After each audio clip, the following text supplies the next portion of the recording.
بسم الله الرحمن الرحيم. الحمد لله رب العالمين، والصلاة والسلام على سيد الأنبياء والمرسلين وعلى آله وأصحابه أجمعين. أما بعد، تو آج ہم انشاءاللہ اس نشست میں پاکستان میں جو اس وقت رائج الوقت قانون ہے اسقاط جنین اور اسقاط حمل کے متعلق اس پر گفتگو کریں گے، اور اس سے متعلق کچھ اہم مباحث پر ہم یہاں کچھ سوالات اٹھائیں گے۔ پاکستان اگرچہ عام طور پر اسقاط حمل یا اسقاط جنین پر جب گفتگو کی جاتی ہے تو اس کا تناظر یہ بیان کیا جاتا ہے کہ اگر بچے اور ماں کی زندگی میں کسی ایک کو بچانا ہو تو اس وقت کیا اسقاط حمل کیا جا سکتا ہے، اسقاط جنین کیا جا سکتا ہے یا نہیں کیا جا سکتا۔ لیکن حقیقت یہ ہے کہ دنیا بھر میں بحث بہت آگے جا چکی ہے اس بنیادی سوال سے، اور دیگر ممالک کی دیکھا دیکھی ہمارے ہاں بھی یہ نعرہ اب بلند کیا جا چکا ہے، میرا جسم میری مرضی۔ ہمارے ہاں بہت سارے لوگ اس نعرے کو کچھ اور مفہوم بھی پہناتے ہیں تاکہ یہ ذرا قابل قبول ہو جائے اس معاشرے میں، لیکن میں اس نعرے کا پس منظر بھی آپ علماء کرام کے سامنے رکھنا چاہتا ہوں۔ یہ جو نعرہ ہے یہ اصل میں امریکہ میں جو اسقاط حمل کے حق میں جدوجہد ہوئی ہے پچھلے 50 سال میں، یہ اس تحریک کا ایک نعرہ ہے۔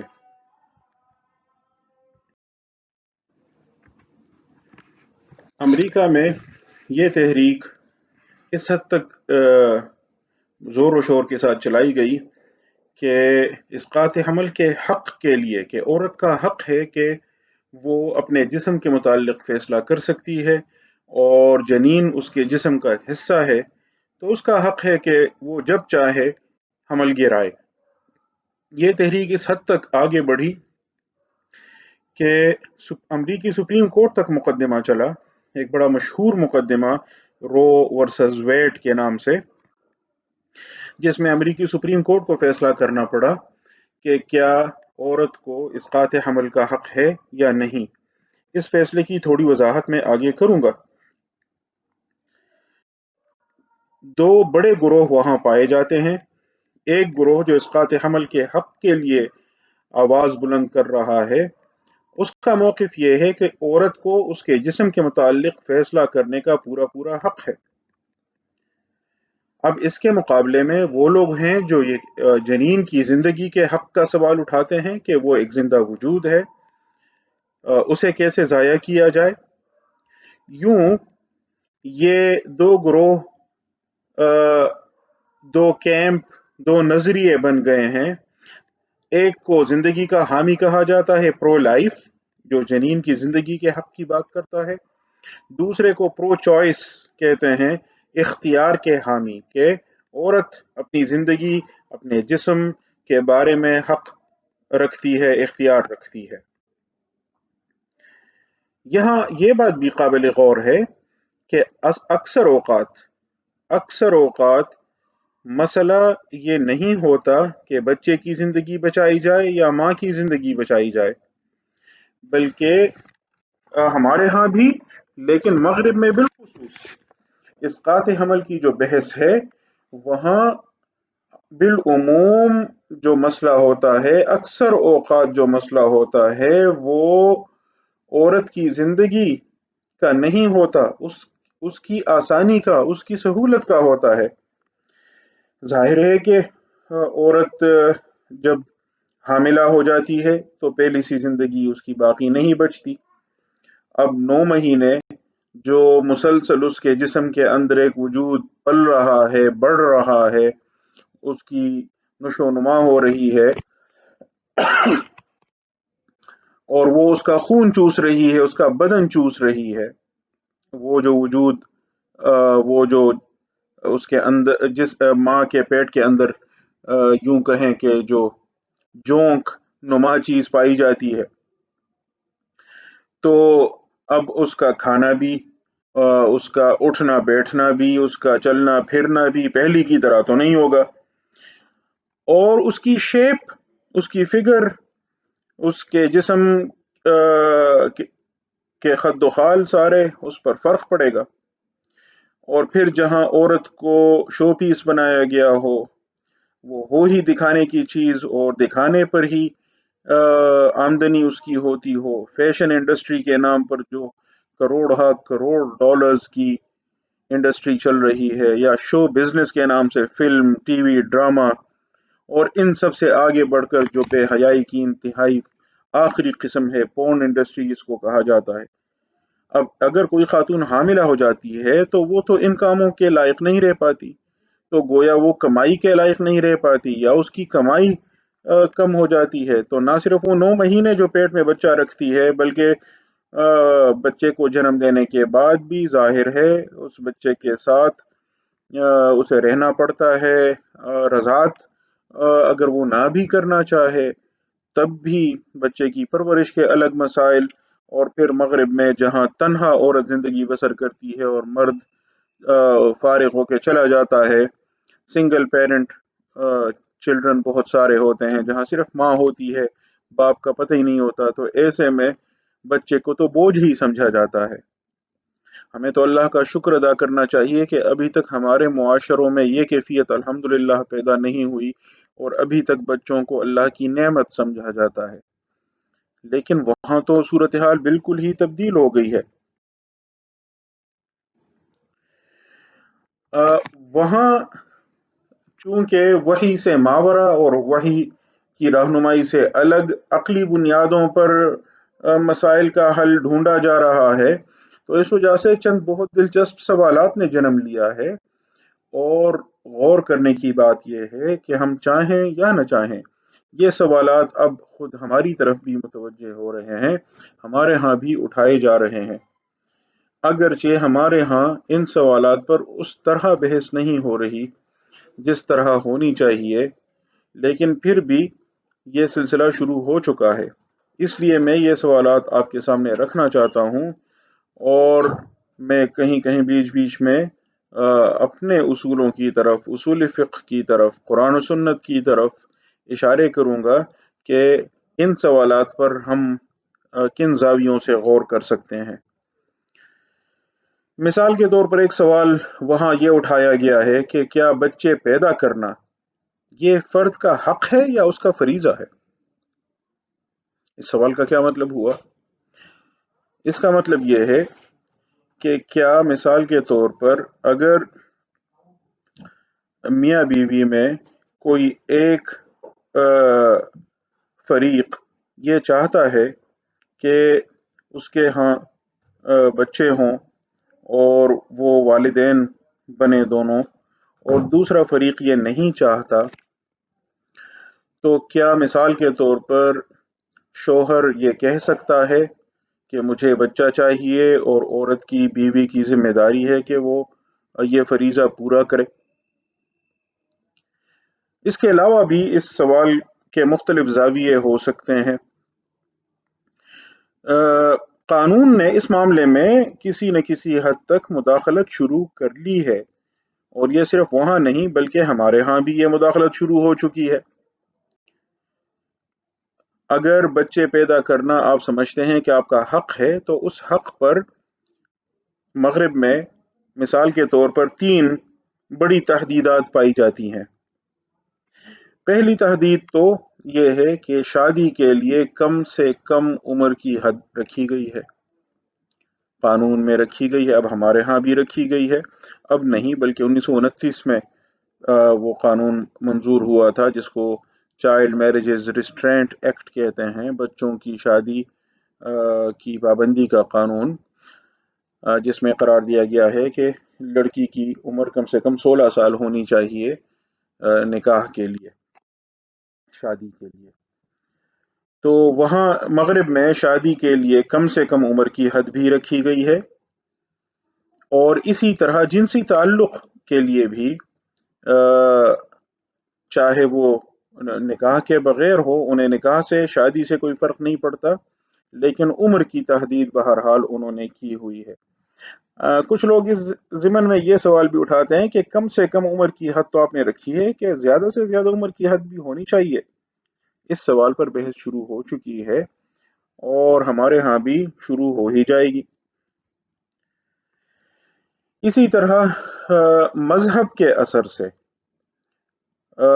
ابھی تک وہاں جو قریبی رشتہ دار ہیں، محرمات جنہیں ہم اپنے ہاں کہتے ہیں، ان کے ساتھ جنسی تعلق کی ممانعت ہے، جس کو انگلش میں انسیسٹ کہا جاتا ہے، INCEST۔ تو ابھی تک بہت سارے ممالک میں اس پر پابندی ہے۔ اسی طرح جانوروں کے ساتھ جنسی تعلق، جس کو ٹیکنالوجیکل بیسٹیالٹی کہتے ہیں، مرد انسان اور جانور کے جنسی تعلق سے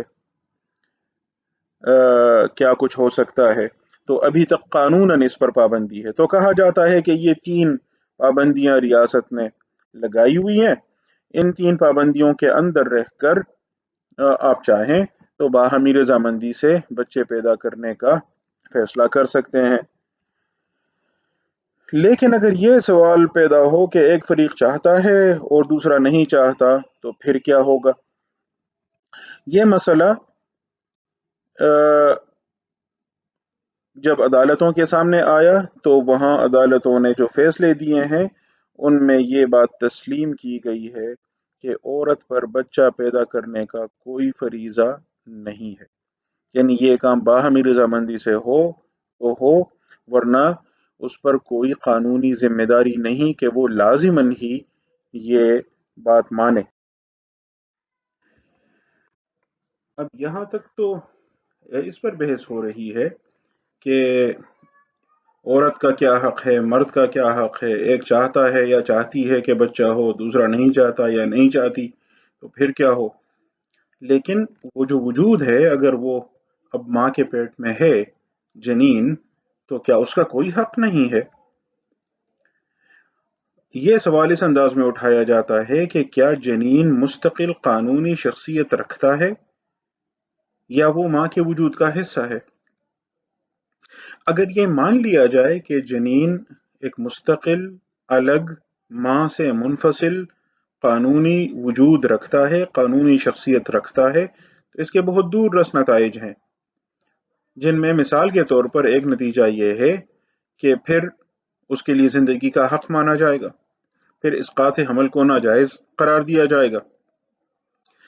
اب مذہب کے زیر اثر زندگی کے حق کی بات کی جاتی رہی، لیکن جوں مغرب میں مذہب کا اثر کم ہوتا گیا تو اس کے ساتھ ساتھ جنین کی قانونی حیثیت بھی کمزور ہوتی گئی۔ کچھ اثرات اب بھی اس مذہبی تعلیم کے باقی ہیں، جیسا میں ابھی تھوڑی دیر میں ذکر کروں گا، لیکن اب بالعموم اس بات کو مشتبہ سمجھا جاتا ہے، یا کم از کم اس دعوے کو نہیں مانا جاتا کہ جنین ایک مستقل قانونی شخصیت ہے۔ ہمارے ہاں اس بحث کو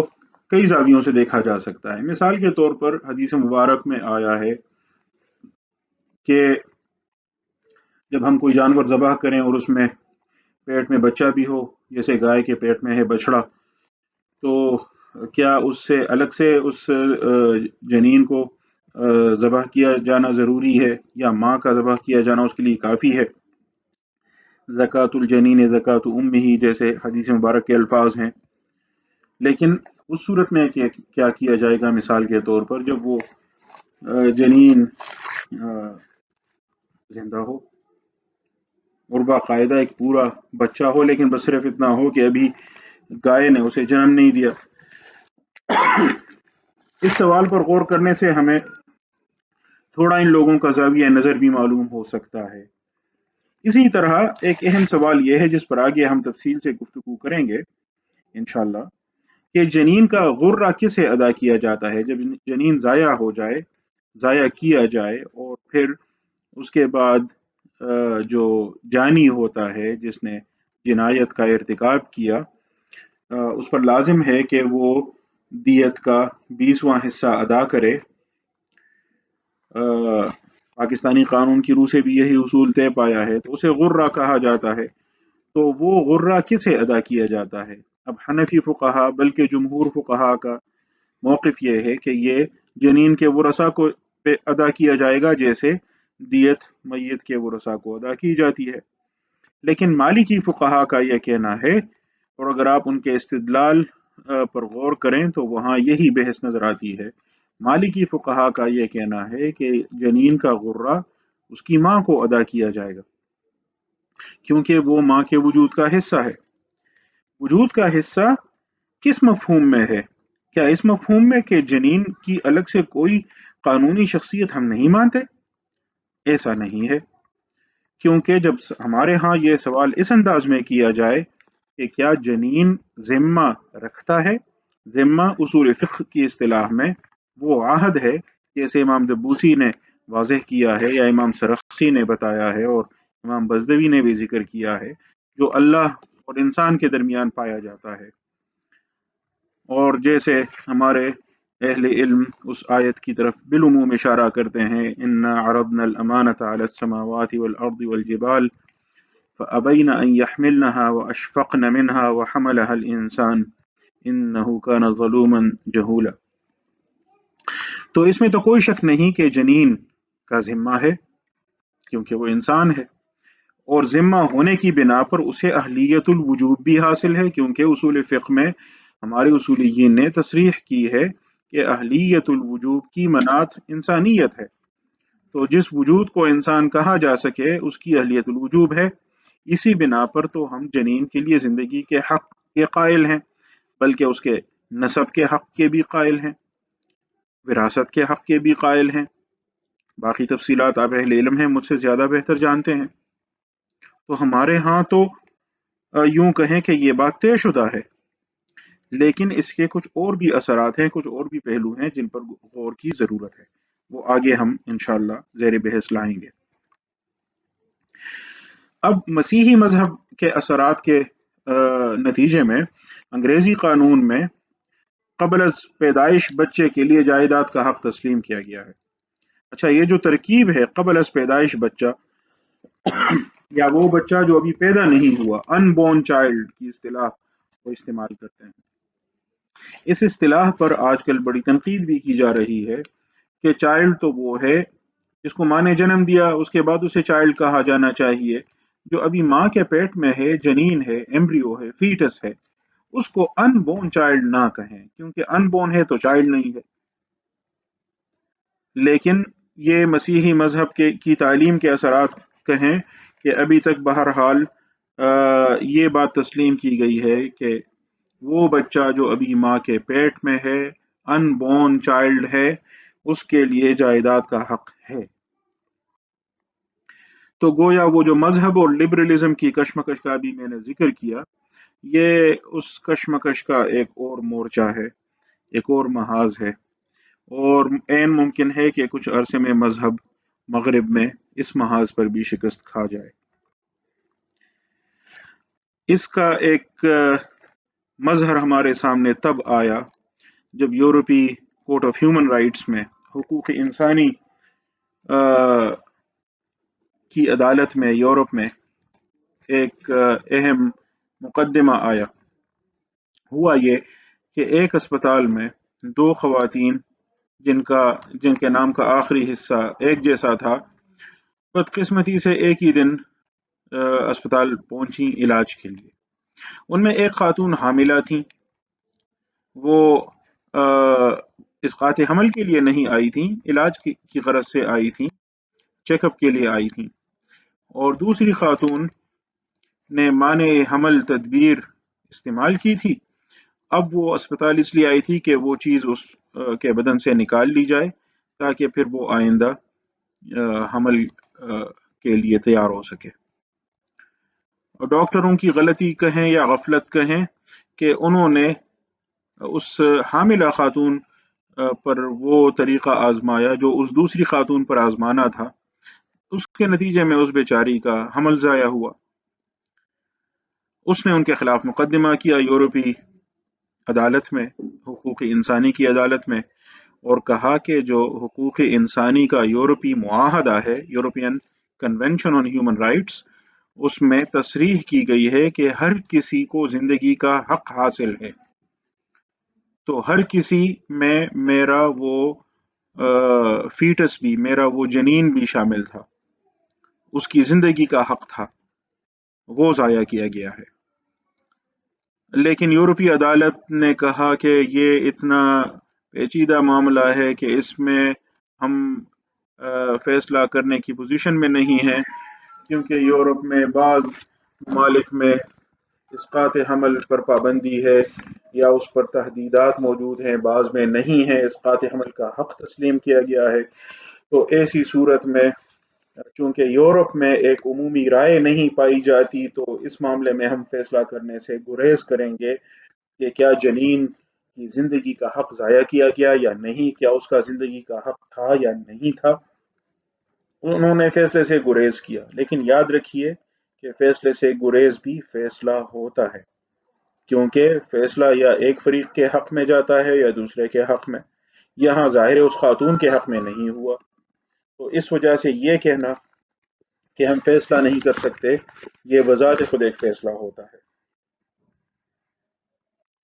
چنانچہ جب عدالت فیصلہ نہیں کر سکی تو گویا اس نے اپنا وزن اسقاط حمل کے حامیوں کے پلڑے میں ڈال دیا۔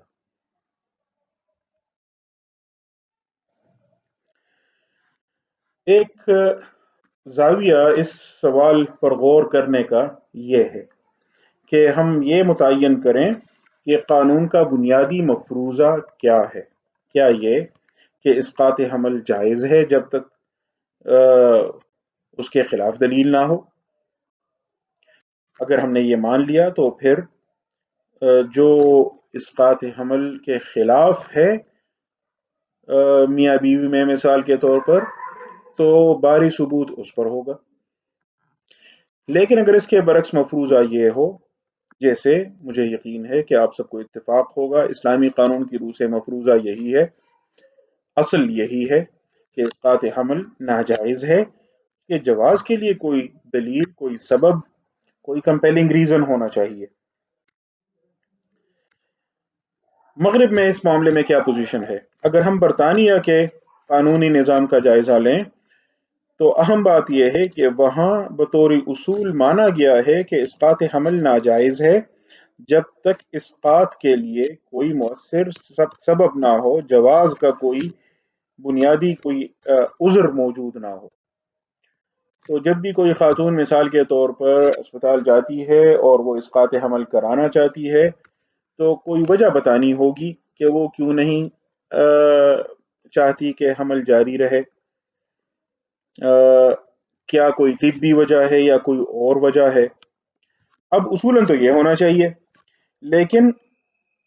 سچی بات یہ ہے، عملاً ہو یہ رہا ہے کہ یہ کوئی اصولی موقف نہیں ہے، کیونکہ وہاں اس کے ساتھ ساتھ عملاً یہ قرار پایا ہے کہ پہلی سہ ماہی میں اگر خاتون اسقاط حمل کے لیے آتی ہے تو اس سے سبب پوچھنے کی کوئی ضرورت نہیں ہے۔ بالفاظ دیگر یہ جو ابھی ہم نے اصل کا ذکر کیا، یہ اصل پہلی سہ ماہی کے بعد سے شروع ہوتا ہے۔ گویا پہلی سہ ماہی میں تو ڈاکٹر نہیں پوچھے گا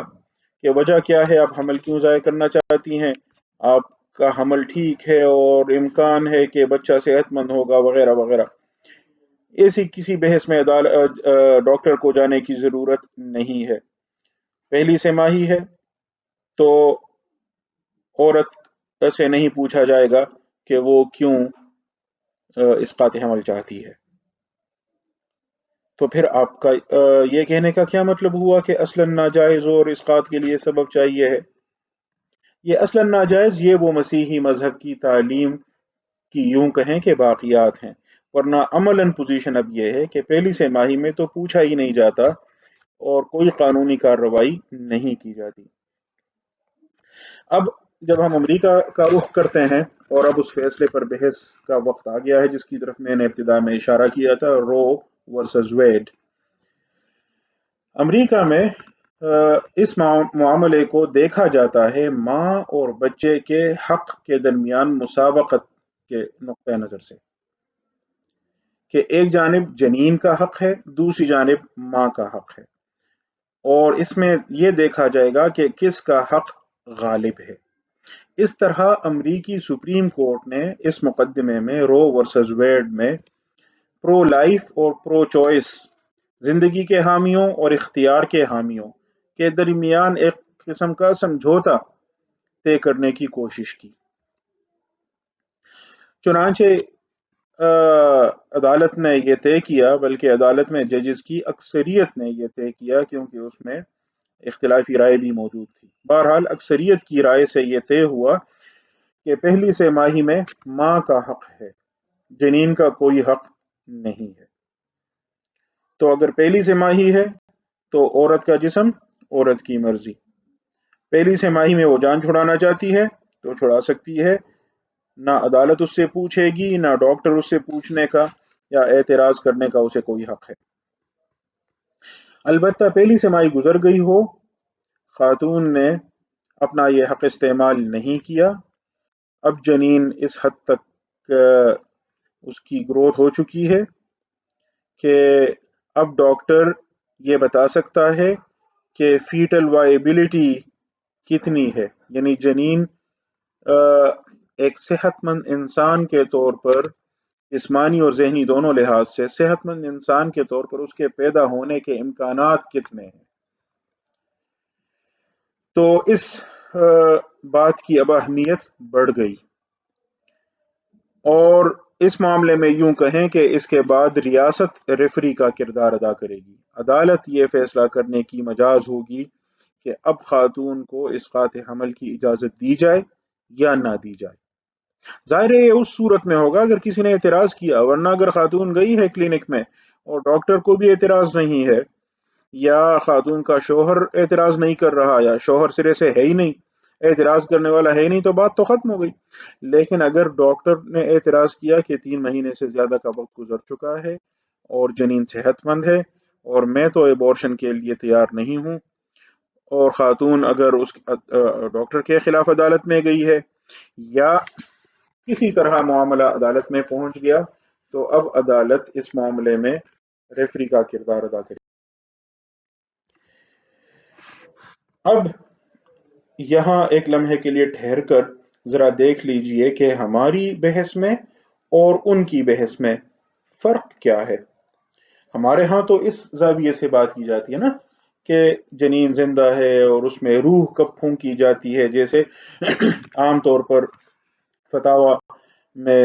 ذکر کیا جاتا ہے ہمارے ہاں 120 دن سے پہلے کی بات ہے یا 120 دن کے بعد کی بات ہے، کیونکہ حدیث مبارک میں جو 40 دن کے ادوار ذکر کیے گئے ہیں تو اس کی بنا پر اور اس میں روح پھونکنے کا ذکر ہے۔ ہمارے ہاں تو بحث اس زاویے سے ہوتی ہے، وہاں ظاہر ہے کہ یہ بحث نہیں ہے کہ جنین میں روح کب پھونکی جاتی ہے یا روح سے مراد کیا ہے، کیونکہ ظاہر وہ حدیث کی بنیاد پر تو فیصلہ کر نہیں رہے۔ مزید یہ کہ سائنسی اعتبار سے یہ بات تو طے ہے کہ جنین تو پہلے دن سے ہی زندہ ہے، جب تک کہ اس کی موت کا ثبوت نہ ہو، یعنی ڈاکٹر اس کو دیکھ کر فیصلہ کر سکتے ہیں کہ مثال کے طور پر یہ جو مرد کے سپرم سے اور عورت کی ایگ سے جو زائگوٹ وجود میں آ گیا ہے، اب وہ گرو کر رہا ہے، اب بڑھوتری اس کی ہو رہی ہے کہ نہیں ہو رہی، پھر ایک خاص مرحلے کے بعد وہ یہ بھی فیصلہ کرنے کے اہل ہو جاتے ہیں کہ دھڑکن ہو رہی ہے یا نہیں ہو رہی، اور اس کی زندگی موجود ہے یا نہیں موجود۔ تو وہ تو 120 دن سے بہت پہلے معلوم ہو سکتا ہے۔ اصل میں وہاں یہ دیکھا جاتا ہے اور بحث اس زاویے سے کی جاتی ہے کہ جنین تو پوٹینشلی ہیومن بینگ ہے، یعنی ابھی وہ باقاعدہ انسان تو بنا نہیں ہے، پورا انسان مکمل انسان تو بنا نہیں ہے، انسان بننے کی پوٹینشل صلاحیت اس میں موجود ہے، اور موقع ملے اور حالات سازگار ہوں تو بن بھی جائے گا، لیکن اس میں بہت سارے ifs اینڈ بٹس موجود ہیں۔ چونکہ چنانچہ اور الا وغیرہ کے امکانات بہت سارے ہیں۔ دوسری جانب ماں ہے جو ابھی اس وقت لمحہ موجود میں مکمل انسان کے طور پر سامنے موجود ہے۔ چنانچہ وہاں ابھی جو ہم نے برطانیہ کا اور اس سے بھی زیادہ وضاحت کے ساتھ امریکہ کی سپریم کورٹ کا موقف دیکھا تو گویا پہلی سہ ماہی میں جنین کو ماں کے جسم کا ٹکڑا مانا جاتا ہے اور وہ اپنے جسم کے بارے میں فیصلہ کرنے کا اختیار رکھتی ہے کہ اس کے بارے میں وہ فیصلہ کرے کہ یہ جو اس کے جسم کے اندر جو جرثومہ پایا جاتا ہے یا جونک نما چیز پائی جاتی ہے یا اس کے جسم سے ہٹائی جائے یا رہنے دی جائے۔ اب دیکھیے کہ پاکستان میں بحث کہاں تک پہنچی ہے۔ ہمارے اہل افتاء کے سامنے تو بالعموم سوال اس انداز سے پیش کیا جاتا ہے کہ اگر ماں کو خطرہ ہو یا اگر جنین کو اس طرح کا جسمانی عارضہ لاحق ہونے کا قوی خدشہ ہو یا اس طرح کا ذہنی مرض پیدا ہونے کا امکان ہو وغیرہ وغیرہ، یہ بحث کی یوں کہیں یہ اس کا تو پہلا دائرہ ہے اور اب بات بہت آگے بڑھ چکی ہے، جیسے میں نے مغرب میں کی جانے والی بحث کا آپ کے سامنے خلاصہ رکھا۔ دوسری اہم بات یہ ہے کہ ہمارے ہاں اس پہلو پر ابھی تک کوئی بہت زیادہ واضح یوں کہیں کہ بحث نہیں کی جا رہی کہ یہاں تو اسقاط حمل عورت کی مرضی سے ہوتا ہے۔ بہت سارے معاملات میں بہت سارے جو اسقاط حمل کے واقعات ہیں تو وہ تو کلینکس میں ہوتے ہیں، خاتون جاتی ہے ڈاکٹر کے پاس، کہتی ہے کہ بس فارغ کر دیں، شادی شدہ خاتون ہوتی ہے کہ مزید نہیں اس نے بچے جننے اتنے ہوئے کافی ہیں وغیرہ وغیرہ، اور یہ روزانہ کی بنیاد پر ہو رہے ہیں۔ اب جو ہمارے ہاں فقہ میں بحث پائی جاتی ہے اور ابھی آگے میں تھوڑی وضاحت کروں گا، وہ تو یوں تھی نا کہ کسی شخص نے کسی عورت پر حملہ کیا اور یا اسے کوئی نقصان پہنچایا اور اس کے نتیجے میں اس کا حمل ضائع ہوا،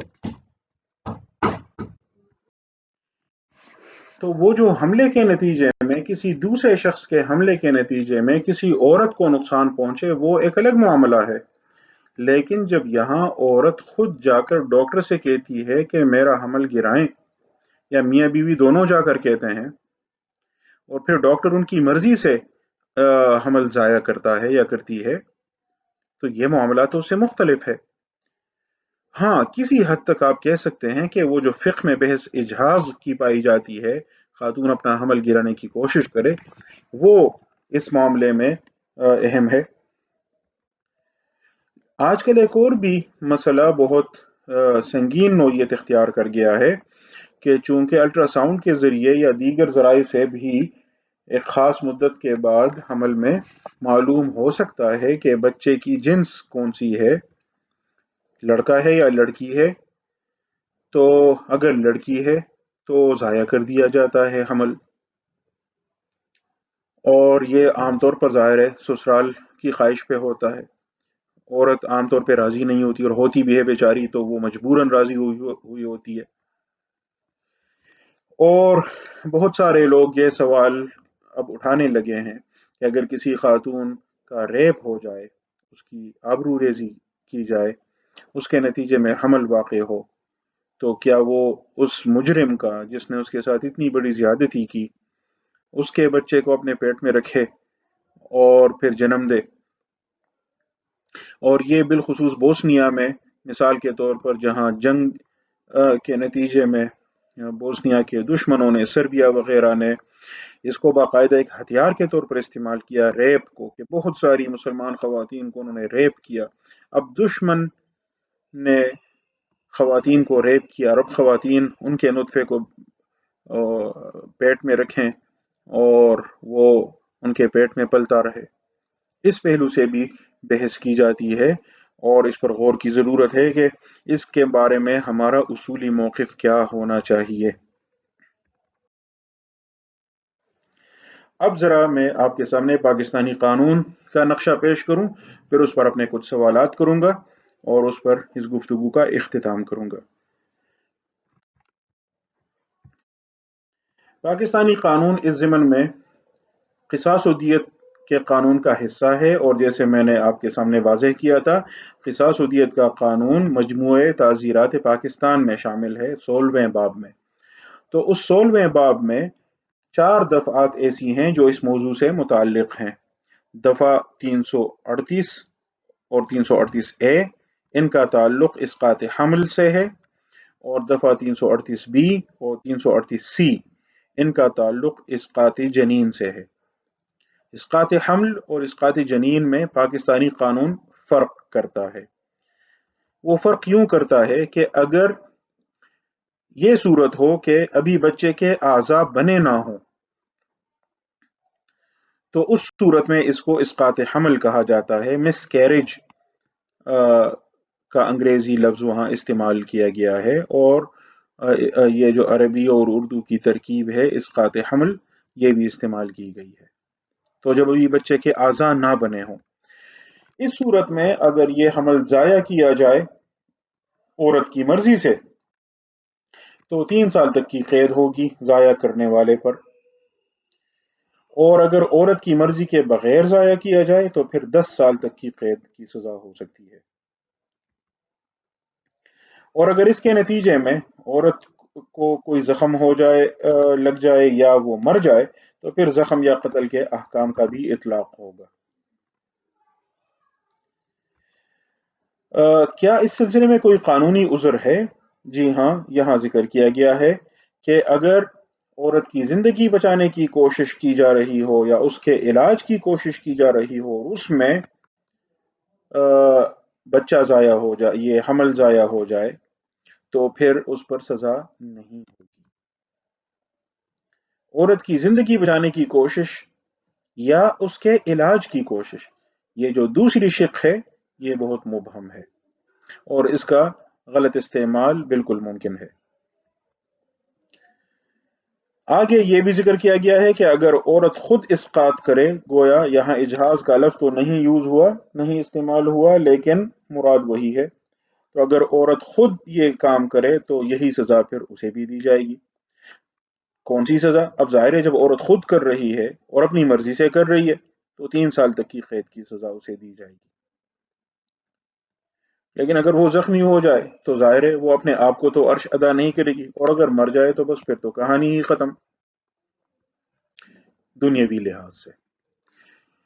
اچھا، یہ تو اسقاط حمل کا ہوا۔ آگے دفعہ 338 بی اور 338 سی میں اسقاط جنین کی بات ہو رہی ہے۔ جب بچے کے اعضاء بن چکے ہوں اور اس کے بعد اسے ضائع کیا جائے، اب یہاں قرار دیا گیا ہے کہ اگر بچہ مردہ پیدا ہو تو اس صورت میں دیت کا 20واں حصہ یعنی غرہ ادا کیا جائے گا۔ کسے ادا کیا جائے گا؟ یہاں تصریح نہیں کی گئی، لیکن دیگر دفعات کو دیکھتے ہوئے اور عمومی جو اس قانون کا نظام ہے اس کو مد نظر رکھتے ہوئے یہی تأثر ملتا ہے کہ یہ میت یعنی جنین کے ورثاء کو ادا کیا جائے گا، یعنی حنفی یا جمہور فقہا کے موقف پر فیصلہ پاکستان میں کیا گیا ہے، مالکی موقف کو قبول نہیں کیا گیا۔ تو بہرحال اگر بچے کے اعضاء بن چکے ہوں اور اس کے بعد حمل ضائع کیا جائے، بچہ مر جائے یعنی مردہ پیدا ہو، تو اس کے بعد غرہ ادا کیا جائے گا بچے کے ورثاء کو۔ لیکن اگر بچہ زندہ پیدا ہو جائے اور اس کے بعد مر جائے یا اس کے بعد مارا جائے یا مر جائے، تو اس صورت میں پوری دیت ادا کی جائے گی، کیونکہ اب وہ ایک مستقل الگ وجود رکھتا ہے۔ اب یہاں ایک اہم سوال یہ پیدا ہوتا ہے کہ اسقاط حمل اور اسقاط جنین میں اس فرق کی بنیاد کیا ہے؟ اس پر میں کچھ سوالات کروں گا، لیکن اس کے ساتھ یہ بات بھی اضافہ کیا جائے کہ اس صورت میں 7 سال تک کی قید بھی دی جائے گی اسقاط جنین کی، ان دونوں صورتوں میں، بچہ مردہ پیدا ہو یا زندہ پیدا ہو چکنے کے بعد مارا جائے،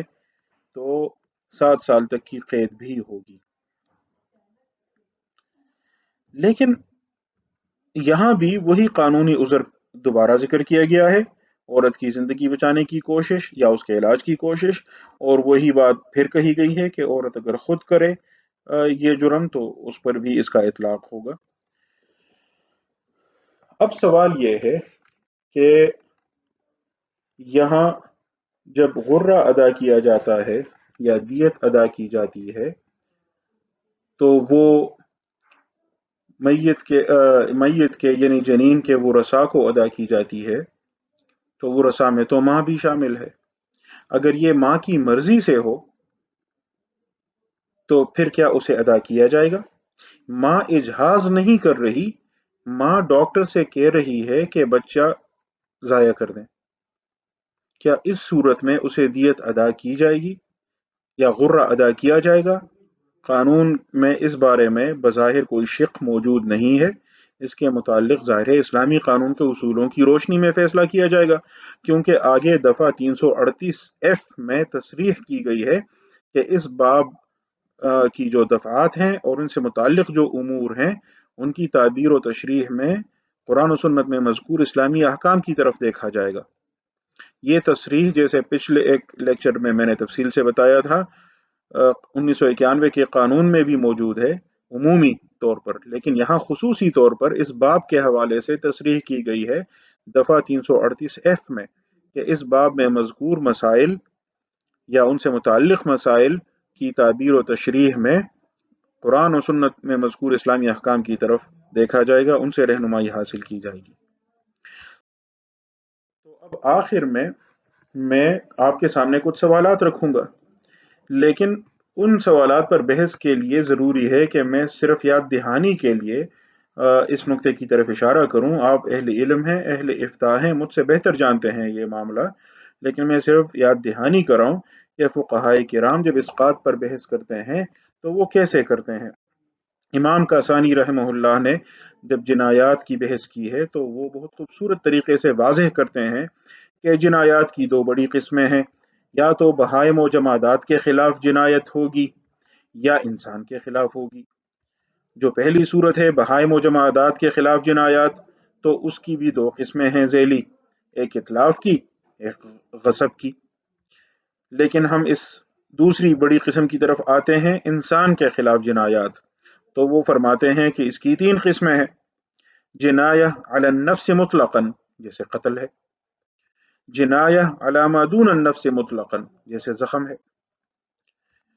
لیکن اس کے بعد وہ یہ ذکر کرتے ہیں کہ بعض اوقات جنایہ ایسے وجود کے خلاف ہوتی ہے جو نفس ہے من وجہ دون وجہ، یہ جنین ہے۔ اب دیکھیں امام کاسانی، اللہ تعالیٰ ان فقہائے کرام کو بہترین اجر دے، ان کی جو فقاہت ہے، ان کا جو قانونی ذہن ہے، سچی بات یہ ہے کہ بسا اوقات ان کو پڑھ کر میں تو بالکل شش در رہ جاتا ہوں۔ جو بحث آج امریکی سپریم کورٹ کر رہی ہے، جو آج یورپی عدالتیں کر رہی ہیں، جنین وجود ہے، انسانی شخصیت ہے، انسان ہے، مکمل انسان ہے، یا پوٹینشلی وہ ہیومن بینگ ہے، بعد میں انسان پوری طرح بننے کا اس میں یوں کہیں کہ صلاحیت موجود ہے، وہ جو بالقوہ اور بالفعل کا فرق ذکر کرتے ہیں وہ ہے، لیکن ابھی تو نہیں ہے۔ کتنی خوبصورتی سے امام کاسانی نے یہ حقیقت چند الفاظ میں بیان کر دی ہے کہ وہ نفس ہے من وجہ دون وجہ، تو اسی بنا پر تو پوری دیت نہیں ادا کی جاتی، وہ آگے وضاحت کرتے ہیں۔ اب میں آپ کے سامنے چند سوالات رکھ سکتا ہوں۔ مثال کے طور پہ کوئی خاتون گاڑی میں ہے یا خود ڈرائیو کر رہی ہے، کوئی اور ڈرائیو کر رہا ہے، وہ اس کے ساتھ آگے بیٹھی ہے، سامنے کسی اور گاڑی سے ٹکراؤ ہوا، مان لیجئے کہ غلطی سامنے والی گاڑی کی تھی، کار حادثے کے نتیجے میں بیچاری کا حمل ضائع ہوا۔ اب جو پاکستانی قانون میں نے آپ کے سامنے بیان کیا، اس کی روح سے اس صورت میں سامنے والی کار جو آ رہی تھی، جو گاڑی بندہ ڈرائیو کر رہا تھا، اس کی کیا ذمہ داری بنتی ہے اگر یہ مثال کے طور پہ اسقاطی جنین ہو؟ تب کیا ہوگا؟ یا اسقاط حمل ہو تب کیا ہوگا؟ اس سوال پر غور کیجئے تو کئی اور باتیں بھی سامنے آ جائیں گی۔ میں اس بنیادی سوال کی طرف بھی ضرور آپ کی توجہ مبذول کرانا چاہتا ہوں اور اس پر آپ کو سننا چاہتا ہوں، آپ کی رائے معلوم کرنا چاہتا ہوں کہ مضغہ کا غرہ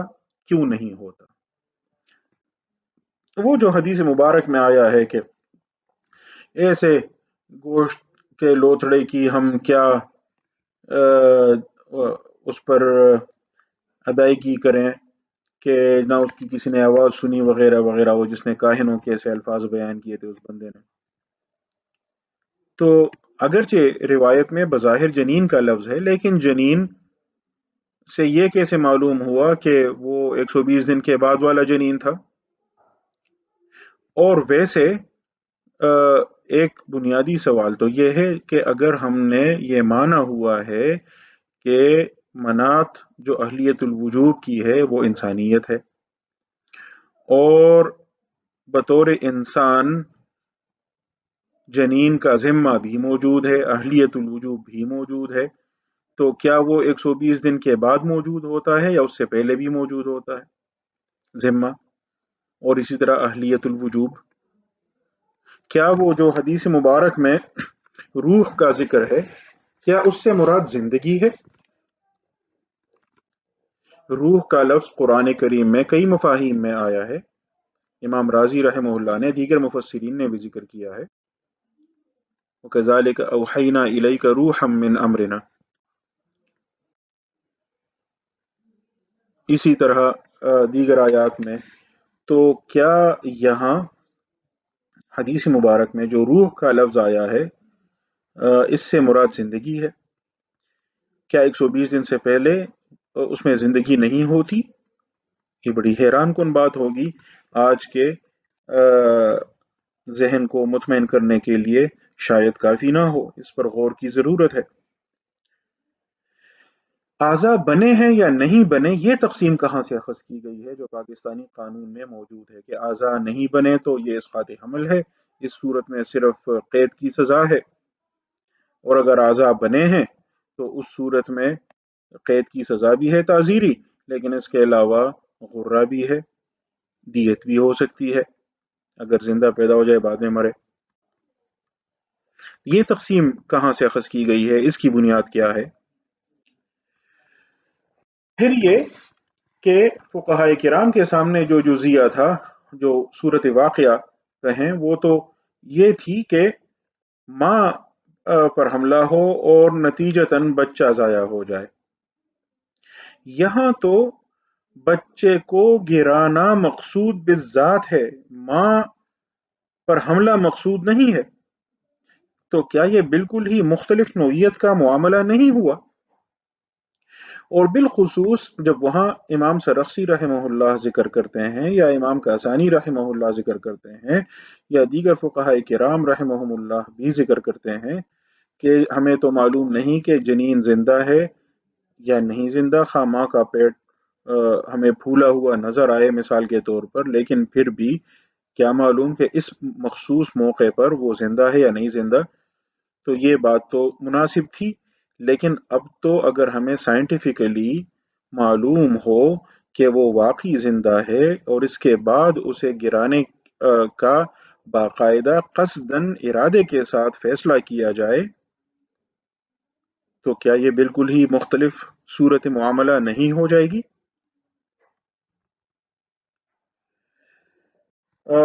کیا یہ قتل خطا ہے، شبہ عمد یا عمد؟ یہ میں اس جنین کے متعلق بھی پوچھ رہا ہوں، لیکن اس سے آگے بڑھ کر میں اس ماں کے متعلق پوچھا جا رہا ہوں جس کے متعلق قانون میں کہا گیا ہے کہ اگر اسقاط حمل یا اسقاط جنین کی کوشش میں ماں کو زخم لگ جائے یا اس کی موت واقع ہو تو زخم یا قتل کے احکام کا اطلاق ہوگا۔ تو کون سا قتل؟ خطا، شبہ عمد یا عمد؟ اس پر بھی غور کی ضرورت ہے۔ اور یہ سوال بھی بہت اہم ہے کہ اسقاط کرانے والی ماں پر کیا یہ لازم نہیں کہ وہ غرہ ادا کرے؟ یعنی غرے سے اس کی محرومی یہ ایک الگ مستقل سوال ہے، لیکن میں اس زاویے سے پوچھ رہا ہوں کہ جب اس کے کہنے پر ڈاکٹر نے اسقاط حمل کرایا تو پھر کیا اس پر غرہ ادا کرنا لازم نہیں ہونا چاہیے؟ ڈاکٹر پر بھی سوچئے، اور ماں جس کے حکم پر یہ کیا جا رہا ہے، جس کی خواہش پر یہ کیا جا رہا ہے، اسی طرح اگر ماں کی زندگی کو بچانے کے لیے اسقاط حمل کیا جائے تو کیا اس ماں پر غرہ ہونا چاہیے یا نہیں؟ مثال کے طور پر کوئی شخص زندگی جس کی خطرے میں ہو وہ کسی اور کے مال سے اس کی اجازت کے بغیر کچھ کھائے، کچھ اتلاف کرے، تو زندگی بچانے کے لیے وہ اتلاف تو کر سکتا ہے لیکن ضمان تو اس پر ہوگا، کیونکہ الاضطرار لا يبطل حق الغیر۔ تو کیا اس اصول کا اطلاق یہاں نہیں ہونا چاہیے کہ ماں کی زندگی کو بچانے کے لیے ہم نے حمل یا جنین ضائع کرایا تو اب ماں غرہ تو ادا کرے، اس کی زندگی تو بچا لی گئی، بچانی چاہیے تھی، ٹھیک ہے، لیکن غرہ تو اسے ادا کرنا چاہیے یا نہیں؟ یہ میں چند سوالات آپ کے لیے چھوڑ رہا ہوں، میں اس پر آپ کی رائے ضرور سننا چاہوں گا، آپ سے استفادہ کرنا چاہوں گا۔ اگر آپ کے کچھ سوالات ہیں تو میں ان کو بھی خوش آمدید کہوں گا۔ اللہ تعالی ہم سب کی رہنمائی کرے، ہمیں حق راستہ دکھائے اور ہمیں ہماری لغزشوں سے درگزر کرے، غلطیوں سے بچائے، ہم پر رحم کرے، آمین۔